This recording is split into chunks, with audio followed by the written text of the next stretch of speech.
Hello students. तो आज के इस वीडियो में आपका स्वागत है। आज हम चर्चा करेंगे नरेशन में चौथा पॉइंट, ऑब्जेक्टिव सेंटेंस का इनडायरेक्ट बनाना।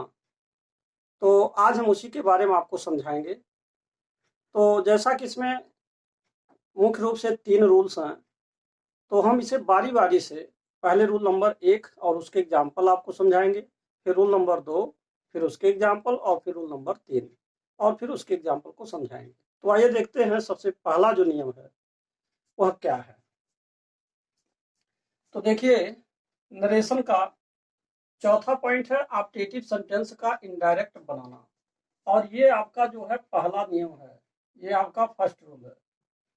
तो देखिए, यदि आर्यस के वाक्य से किसी आशीर्वाद का बोध हो तो आरबी के सड या सट्टू को विष्ड में बदल देते हैं, और किसी साप का बोध हो तो कष्ट में बदल देते हैं, और तथा ईश्वर से अगर प्रार्थना किया गया हो तो हम प्रेड में बदल देते हैं। तो ये तो मूल नियम हुआ कि अगर मान लीजिए आर्यस का जो वाक्य है वो ऑब्जेक्टिव सेंटेंस में हो, तो जो आरबी का सड या सट्टू रहेगा वह 3 चीजों में बदलेगा।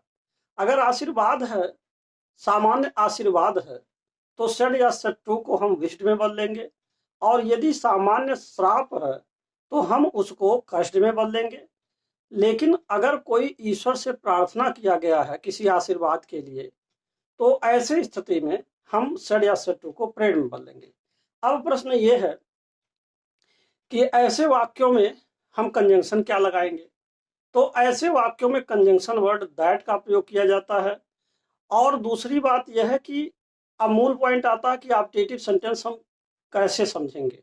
तो सबसे साधारण सा पहचान है कि ऑब्जेक्टिव सेंटेंस वो हैं जो किसी भी आर्यस के वाक्य में सबसे पहले में आया हो और वाक्य के अंत में संबोधन का चिन्ह आया हो। देखिए, यहाँ में आया है और संबोधन के चिन्ह है, यहाँ में आया है, संबोधन के चिन्ह, ये 2 पहचान है। अगर ऐसा कोई भी लक्षण वाले वाक्य मिल रहे हैं कि सबसे पहले में आया हो और वाक्य के अंत में संबोधन के चिन्ह हो, एक्सक्लेमेशन साइन हो, तो निश्चित रूप से वह वाक्य जो होगा वो ऑब्जेक्टिव सेंटेंस होगा। तो अब हम इसको बदलेंगे। अब देखिए, लिखा हुआ कि ही सेड, पहला उदाहरण देखिए, he said may you succeed in life, उसने कहा कि आप अपने जीवन में सफल हो। तो ये आपका आशीर्वाद है, और यदि आशीर्वाद होगा तो सेड या सट्टू को किस में बदलेंगे, विश्ड में। तो ही विश्ड हो जाएगा।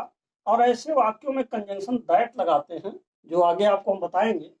तो ये कंजंक्शन आप दैट लगा देंगे। पहला आपका विश्ड हो गया, दूसरा दैट हो गया। अब इसके बाद जो यू आ रहा, तो यू को हम बदलते हैं इस आरबी के ऑब्जेक्ट के अनुसार। ऑब्जेक्ट इसमें कुछ नहीं है, तो जब ऑब्जेक्ट नहीं दिया तो इसको आई अथवा ही किसी में भी बदल सकते हैं। और इसके बाद इसको जो में लिखा है हम माइट में चेंज कर देंगे, और सक्सीड हो जाएगा इन लाइफ हो जाएगा। तो इस तरीके से आप इसको लिख देंगे। अब आपका उदाहरण नंबर 2 है, ही सेड, उसने कहा मे यू बी रूइंड, यानी कि उसने कहा कि तुम बर्बाद हो जाओ, यानी तुम्हारा सत्यानाश हो।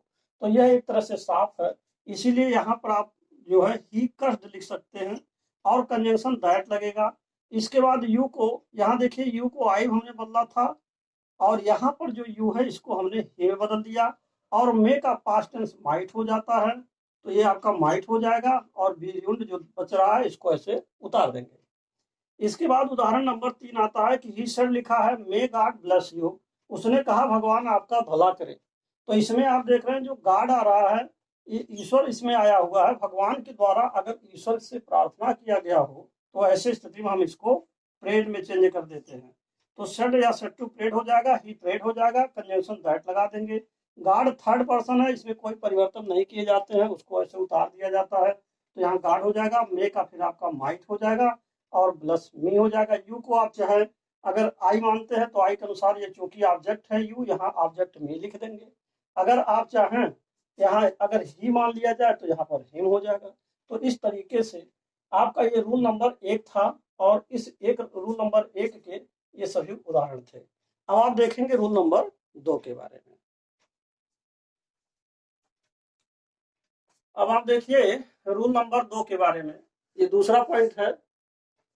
यदि आरएस के वाक्य में गुड बाय गुड नाइट का प्रयोग हुआ हो तो सेड या सेड टू के स्थान पर बेड का प्रयोग करते हैं, और यदि good morning, good happy Holi, happy Diwali, happy new year आदि आते हैं तो सेड या सेड टू के स्थान पर विश्ड का प्रयोग करते हैं। कहने का मतलब यह है कि दूसरा नियम आपका यह है कि अगर आरएस के वाक्य में सबसे पहले गुड बाय या गुड नाइट आता है, दो शब्द हैं, अगर गुड बाय आ रहा है या गुड नाइट आ रहा है तो सेड या सेड टू को हम बेड में बदल देंगे, और इसके बाद अगर गुड मॉर्निंग है, गुड आफ्टरनून है, गुड इवनिंग है, happy Holi, happy Diwali, happy Dussehra आदि आते हैं तो इसके लिए सेड या सेड टू को वेस्ट में बदलते हैं। तो आइए अब देखते हैं एग्जाम्पल्स के बारे में। अब एग्जाम्पल यह है कि जैसे लिखा हुआ है ही सेड, पहला उदाहरण ही सेड लिखा है गुड मॉर्निंग एवरीबॉडी, तो यहाँ पर आप देख रहे हैं गुड मॉर्निंग आ रहा है। अच्छा, एक नियम और भी समझ लीजिए, ये दूसरा नियम था आपका, और इस उदाहरण को समझने से पहले एक नियम, तीसरा नियम भी आप समझ लीजिए, इसी में यह भी जरूरत है। अब एक चीज ये कहा जा रहा है कि आशीर्वाद या साप वाले वाक्यों में कंजंक्शन दैट का प्रयोग करते हैं, यहाँ लिखा हुआ है आशीर्वाद या साप वाले वाक्यों में कंजंक्शन दैट का प्रयोग होता है, परंतु कुछ वाक्यों में कोई भी कंजंक्शन प्रयोग नहीं होता, जैसा कि उपयुक्त उदाहरणों में दर्शाया गया है। ये रूल नंबर 3 है। अब आप ध्यान देंगे कि जैसा कि उपयुक्त उदाहरणों में दर्शाया गया, तो जो आप उदाहरण पढ़ने जा रहे हैं इसमें कोई भी कंजंक्शन नहीं लगेगा, ये बात है। दूसरी चीज यह है कि कंजंक्शन दैट लगेगा तो कहाँ लगेगा, जो वाक्य आशीर्वाद या साप वाले वाक्य होंगे उसमें कंजंक्शन दैट लगेगा। जैसा कि पीछे जो उदाहरण अभी दिया गया था उस उदाहरण में आप देखिए हर जगह कंजंक्शन दैट लगा, क्योंकि उसमें या तो आशीर्वाद है और या तो साप है। तो एक नियम तो आपका ये है, और दूसरा नियम यहाँ बताया जा रहा है कि गुड बाय या गुड नाइट आने पर आप सेड या सेड टू को बेड में बदल दीजिए, और बाकी अगर ये लोग आते हैं जैसे गुड मॉर्निंग है, happy Holi, happy Diwali, happy new year, ऐसे स्थिति में आप इसको वेस्ट में बदल देंगे। तो आइए देखते हैं कैसे। पहला उदाहरण है कि ही सेड लिखा है गुड मॉर्निंग एवरीबॉडी, तो जब इसको इनडायरेक्ट में चेंज करेंगे तो गुड मॉर्निंग आ गया है, तो जब गुड मॉर्निंग आ जाता है तो आप क्या करेंगे, इसको वेस्ट में बदल देंगे।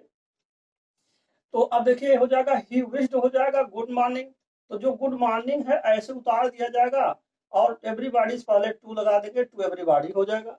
और आर, अथवा इसी उदाहरण को इस प्रकार लिख सकते हैं, बी जो आपका ए हो गया, फिर बी वाला देखिए ही विश्ड, और जो टू एवरीबॉडी है इसको पहले कर दीजिए he wished to everybody. Sorry, यहाँ एक चीज ध्यान देना है कि ही विश्ड एवरीबॉडी डायरेक्ट आपको लिखना है, अगर आप इसको इधर से लिख रहे हैं तब आपका टू लग जाएगा अलग से, ये टू बाद में लगा सकते हैं, लेकिन जैसे हो जाएगा he wished everybody good morning, तो आप या तो सीधे सीधे लिख सकते हैं कि सेड या सेड टू को वेस्ट में बदल दीजिए, गुड मॉर्निंग उतार दीजिए, और इसके बाद जो है टू एवरीबॉडी लगा दीजिए। पहला उदाहरण ये हो जाएगा, गुड मॉर्निंग उतर गया, टू एवरीबॉडी। और या तो आप चाहें तो ही विश्ड हो जाएगा, फिर एवरीबॉडी को पहले करेंगे तो टू हट जाएगा और गुड मॉर्निंग बाद में लिख देंगे। तो यहाँ देख रहे हैं कोई भी कंजंक्शन नहीं लग रहा है, इन दोनों उदाहरणों में नो कंजंक्शन, नो कंजंक्शन। कहने का मतलब ये है कि कोई भी कंजंक्शन इसमें नहीं लग रहा है। ये आपका ऐसा उदाहरण है। अब आइए उदाहरण नंबर 2 देखिए, इसी प्रकार जैसे इसको लिखा गया इसी तरीके से यह भी उदाहरण आप लिख सकते हैं। अब जैसे ही सर लिखा गुड बाय माय कंट्रीमैन, तो गुड बाय जब आ जाता है तो गुड बाय आने पर और गुड नाइट आने पर बेड में बदलते हैं, तो ये हो जाएगा ही बेड, गुड बाय ऐसे उतार दीजिए और टू माई का बदल देंगे हिज हो जाएगा, माई को ही के अनुसार आप जो है हिज बदल देंगे, यहाँ हिज हो जाएगा और कंट्रीमैन हो जाएगा। और आर, अथवा इसमें आप लिखेंगे बी वाले में ही बेड, और कंट्रीमैन को जब आप इधर साइड में ले आते हैं कंट्रीमैन को तो यहाँ टू नहीं लगेगा, टू केवल दाहिने साइड में जब जाता है तब लगता है, तो ये हो जाएगा ही बेड हिज कंट्रीमैन, कंट्रीमैन को आप पहले उतार देंगे और गुड बाय को बाद में। तो बहुत सिंपल सवाल है, जैसे मान लीजिए गुड मॉर्निंग एवरीबॉडी, तो आपने केवल विश्ड कर दिया ही विश्ड गुड मॉर्निंग और टू एवरीबॉडी, केवल इस एवरीबॉडी से पहले टू लगा दिए। इसी प्रकार अगर आप एवरीबॉडी को इधर ले आ रहे हैं तो एवरी टू नहीं लगेगा, सीधे सीधे कर देंगे ही विश्ड हो जाएगा और एवरीबॉडी गुड मॉर्निंग उतार देंगे, तो इसमें कोई कंजंक्शन नहीं लगा। और इसी प्रकार इसमें भी कोई कंजंक्शन नहीं लग रहा है, नो कंजंक्शन, नो कंजंक्शन, यहाँ पर भी कोई कंजंक्शन नहीं लग रहे हैं। तो ऐसे स्थिति में आप देख रहे हैं कि इसमें भी कंजंक्शन नहीं है और इसमें भी कंजंक्शन नहीं है। तो यही चीज यहाँ रूल नंबर 3 बताया जा रहा है कि आशीर्वाद या साथ वाले वाक्य में कंजंक्शन दैट का प्रयोग होता है, परंतु कुछ वाक्यों में कोई भी कंजंक्शन का प्रयोग नहीं होता, जैसा कि उपर्युक्त उदाहरणों में दर्शाया गया। तो यही आपके दोनों उदाहरण है जिसमें कोई भी कंजंक्शन का प्रयोग नहीं हो रहा है। अब यहाँ एक सवाल है कि जैसे मान लीजिए टू लगा हुआ है, तो यहाँ भी आपका मान लीजिए टू लगा हुआ है, तो कोई कहे कि ये टू कंजंक्शन है कि नहीं है, तो ये कंजंक्शन नहीं है, ये तो वास्तव में प्रीपोजिशन है। तो इसलिए कुछ ऐसे भी डायरेक्ट से इनडायरेक्ट में बदलने के सवाल होते हैं, क्वेश्चंस होते हैं, जिसमें किसी भी कंजंक्शन के विदाउट एनी कंजंक्शन उसे इनडायरेक्ट में चेंज कर दिया जाता है। तो ये था आपका ऑप्टेटिव सेंटेंस का इनडायरेक्ट बनाना, जो नरेशन का चौथा पॉइंट था। और मुझे आशा है कि आपको ये नियम समझ में आ गया होगा। बेसिकली अगर देखा जाए तो यही 3 नियम है। पहला नियम मैंने आपको इससे पीछे पढ़ा दिया था, और ये दूसरा नियम आपका यहाँ लिखा हुआ है, और तीसरा नियम ये कंजंक्शन को लेकर के है। तो इस प्रकार अब ये वीडियो यहीं पर समाप्त होता है, और मुझे आशा है कि आपको ये बात समझ में आ गई होगी। और अब मैं आपसे यही कहूँगा कि यदि आप मेरे चैनल पर पहली बार हैं तो कृपया मेरे चैनल को सब्सक्राइब अवश्य कर दें, साथ ही साथ बेल आइकन भी प्रेस कर दें, जिससे कि जो भी नए नए वीडियोज हैं उसका नोटिफिकेशन आप तक पहले पहुंच सके और आप उसका समुचित लाभ भी उठा सके। Thanks for watching this video.